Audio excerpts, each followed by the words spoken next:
Okay, welcome back to the Breakfast Show on R2 TV. Okay, it is that part of the show where we'll take you from your seats into the world of a celebrity. Okay, Rachel, let me take it from here, please. Today, no vex. We have... No, just hold on, just hold on. In 1912, it was said to be the ship that could not sink. Yes. And then he came in contact with this guy, and then you knew that day that within the talks if he sink, when he jump something, where if he sink anything, he go still sink. What thing would they talk here? Oh? It's Iceberg Slim in the house. Great to have you on the show, man. Great to have you. It's a pleasure. Google again, Iceberg Slim. Just give us that. Yeah. Aha! Hey, okay now. Wonderful. Great to have you. Welcome, bro. You're welcome. You are welcome. Great to have you. You know, it has to be the first question. I don't think any other one trumps this one, but definitely we have to talk about the hair. Yeah. I actually do like it, really. Thank you. What's behind the whole?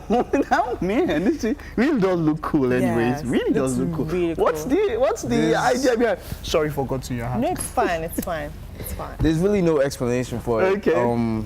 I started doing a mohawk first. As it kept growing, then it was very thin. Then it wasn't standing anymore, so I started doing I started doing one braid. And then after a while, I just decided to change it. You know, some people started copying it, so I decided to change it. Yeah, you spoke about that, about people going after the style and all that. Now you bring this style. You see it from somebody. This is actually original. I haven't seen this style anywhere. Yeah. I Have you seen it? No, I haven't. So, I mean, maybe Mohawk, yes, but this one, really cool. Okay, but then this one is going to be hard to copy. Yeah. This one is going to be hard to copy. Okay, so the name, Olusegun, Olowo Kere, Yes. Iceberg Slim.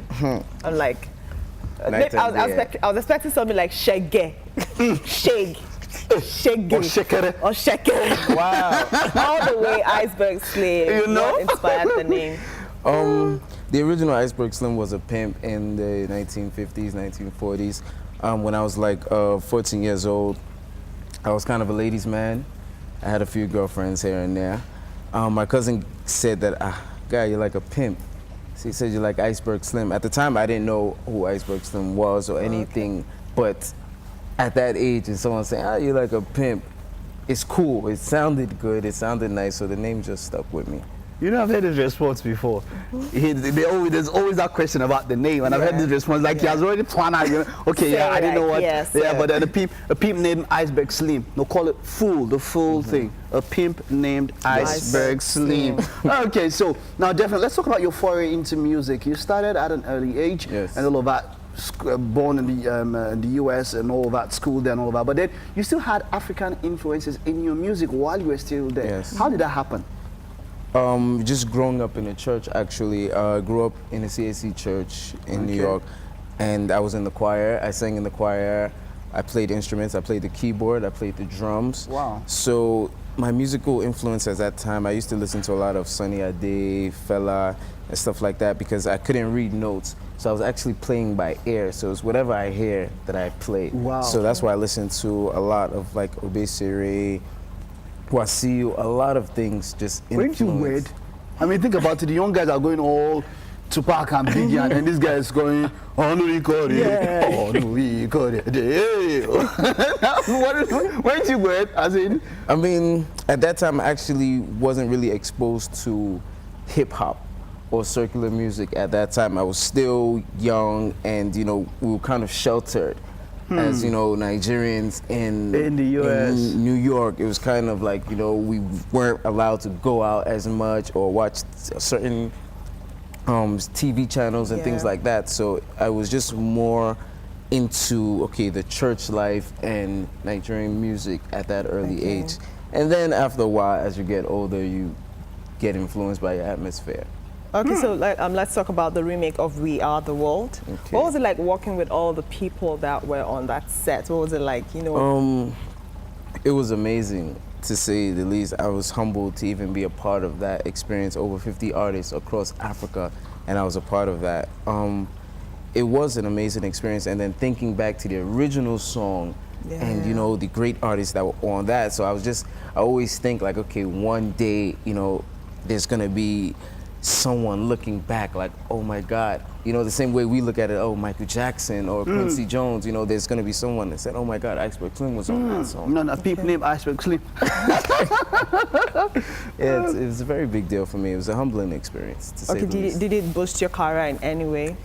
It definitely did. It was, it's a plus, definitely. It's something to, you know, be proud of, something to talk about, so it definitely did.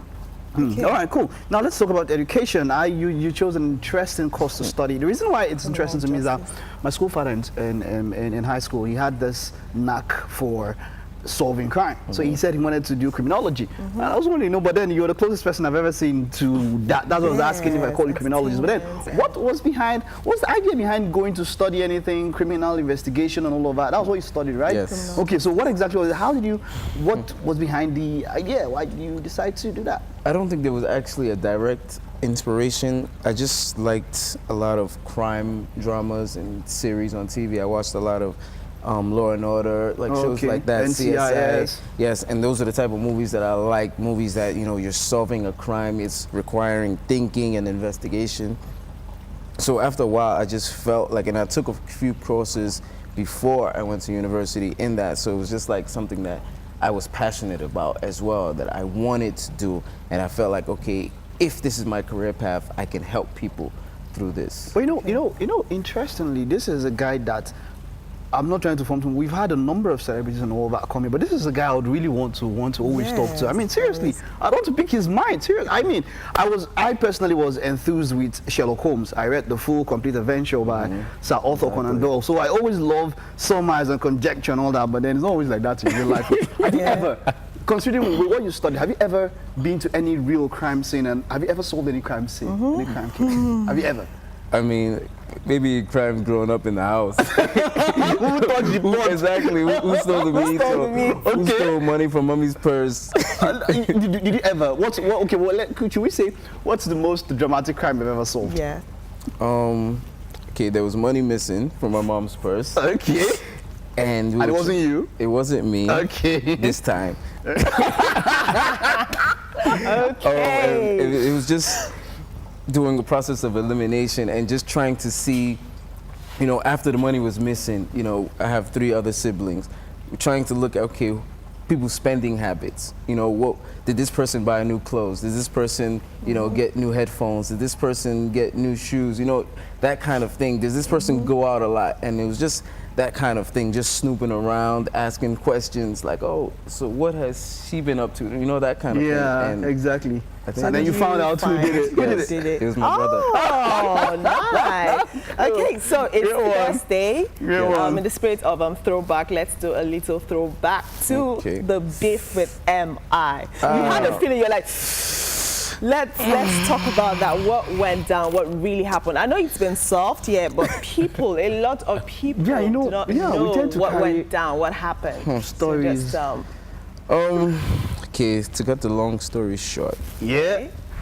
Now, before I moved to Nigeria, it was actually LD that told me about M.I. We had a show in Canada, and he played M.I.'s first mixtape for me, and he was like, this is Africa or Nigeria's best rapper at the time.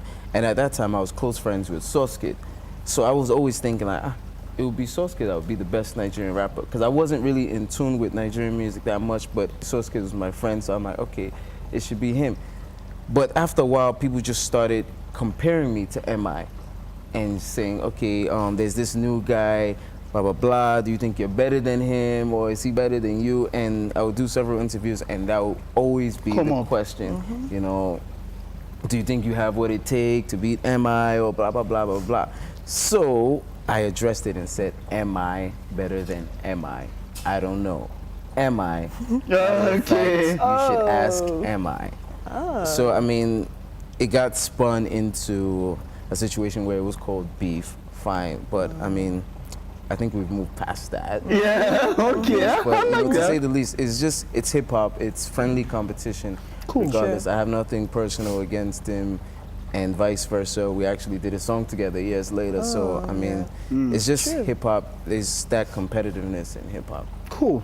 I like that. Now let's talk about your collaborations and what to expect from you. We know that, okay, you've been the realm for a while, and then of course after the beef, that's when a lot of people got to hear about you and all that. But then, considering with what you've done before, what are we to look forward to? What does Iceberg Slim have new coming up? New music, definitely. New collaborations, new videos. Not sure yet if I'm dropping a body of work, an EP before the end of the year. Do you have an album out? Have you ever? No. No. What's the issue with you guys not wanting to give us an album? Albums, yeah. Because we have to understand that there's a short attention span of our listeners, and that's not any disrespect to our listeners, but bodies of work, they come and go. You know, like, I don't want to name names, but someone dropped an album 2 weeks ago in our industry, a huge artist, but no one is talking about the album. It's like the attention span for those things is very short. So it comes and goes. So there's never really that time where you feel like, oh, I need to drop an album, I need to drop an album. Because once you drop, you've dropped. And they move on. They listen to it, they'll talk about you for a week, maybe on social media, and move on to the next thing and start asking the next person, when do you drop an album? So you'd rather do singles? Yes, rather do singles, just give people good music. Okay, should we expect any international collaborations from you? Hopefully, yes, definitely. Oh, you want to give us names? Yeah, so we'll look up for and then know that. No. There's no names right now. I'm not actually even looking forward to that. I would rather do more Nigerian collaborations or more African collaborations, because that's the purpose of being in Nigeria. Me moving here is to be a part of Nigeria. Okay, so how do you deal with us, the Nigerian babes here and all of that? How do you get to deal with the ladies? In what sense, please? No, all like, senses. how do you handle female fans and all senses? how do you all senses? How do you? Yes. How do you? Why you were explaining plenty? No, I just had to. We just run up with this one, but let's very fast. How do you? I have to explain it plenty. He knows what we are saying. You have to explain it to him. He don't understand, so I'm trying to make him understand. They're fans, no? Oh, God. All right, Iceberg, how do we hit you up on social media? How do we keep up to date with what you're doing? On social media, you can follow me on Instagram and Twitter, Snapchat, the same handle at I am IcebergSlim. Okay. Iceberg, you're going to be taking us out. It's Thursday. Iceberg will give us a tip of the iceberg. Of what took down the Titanic, like I told you, in 1912. Yes. You know? All right. So anyways, you want to give a shout out, by the way? Yes. Okay, my lovely dress is by Jordan Smith. You might want to check her out on Instagram at Jordan Smith NG. Jordan Smith NG on Instagram. All right. It's been a wonderful show. Thank you for being a part of the show. It's Iceberg Slim taking us out. We'll see you tomorrow. Bye-bye. So Iceberg, take it up this way.